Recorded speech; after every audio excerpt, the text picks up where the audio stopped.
Kasado na sa November 30 ang Baha sa Luneta 2.0 rally kung saan nananawagan na panagutin ang mga sangkot na individual sa mga anomalya at korupsyon. Sabi ng Kilusang Bayan kontra Kurakot, masyadong mabagal ang pag-usad ng batas, lalo na ang pagpapanagot kina Pangulong Bongbong Marcos at Vice President Sara Duterte.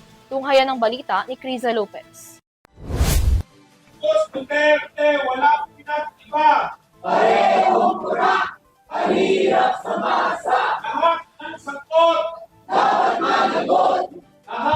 Kasado na ang Baha sa Luneta 2.0 rally sa November 30, 2025 na inorganisa ng iba't ibang progresibong grupo. Binigyang diin ng Kilusang Bayan kontra Kurakot o KBKK ang mabagal na pagpapanagot sa mga sangkot na opisyal ng gobyerno sa pagnanakaw ng pondo ng taong bayan at maging ang pagpapanagot kay Pangulong Ferdinand Marcos Jr. at Vice President Sara Duterte.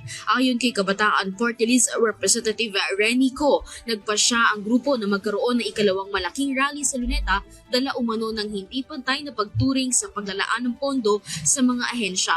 Gayon din ang mabagal na pagpapanagot sa mga sangkot sa korupsyon sa flood control project funds. At nakikitang walang pananagutan doon sa malaking kickbacks, yung hindi naman nakukuha sa mga serbisyo, yung taxpayers' money. Para sa amin, nakakagalit ito. Dahil bakit ba na may mga ilang buwan na sunod-sunod ang developments, ilang buwan na sunod-sunod na pinapakita na ang budget ay kinukurakot, napakaraming butas, pero wala pa rin ginagawa.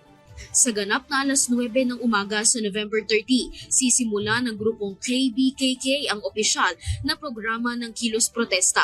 Ayon kay Professor David Michael San Juan, inaasahan nila na mas marami pa ang dadalo sa Kilos Protesta sa November 30 kumpara noong September 21. Kaya wala pang nakukulong, hindi pa sila masyadong natatakot sa atin eh. 100,000 lang yung nagprotesta noong September 21. So yung naghahanap ng madaragdag, huwag ka na maghanap, ikaw nang sumama. Isama mo mga kapamilya, kaibigan, katrabaho mo.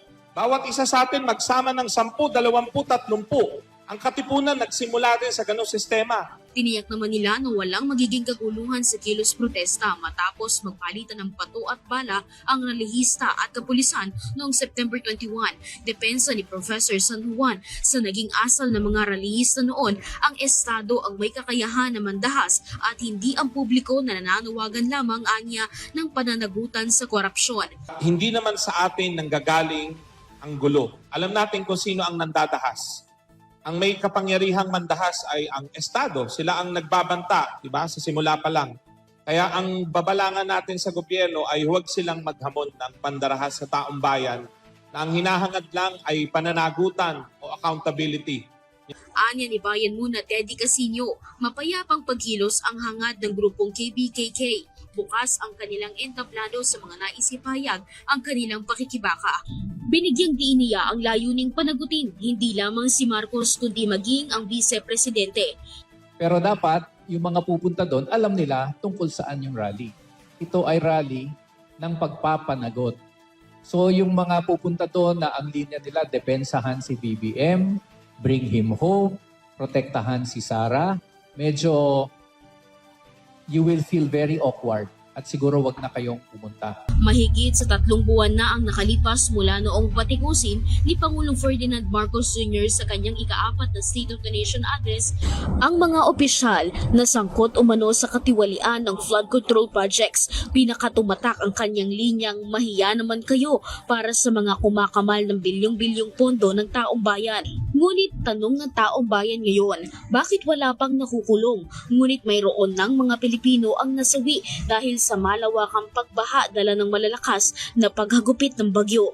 Sa 3 buwan na lumipas, kabi-kabilang mga pagkilos na ang isinagawa ng taong bayan para ihayag ang kanilang galit sa pagnanakaw ng mga sangkot na opisyal ng DPWH, mga mambabatas at government contractor. Para sa Zero TV News, Criza Lopez, sumasaludo sa bawat Pilipino.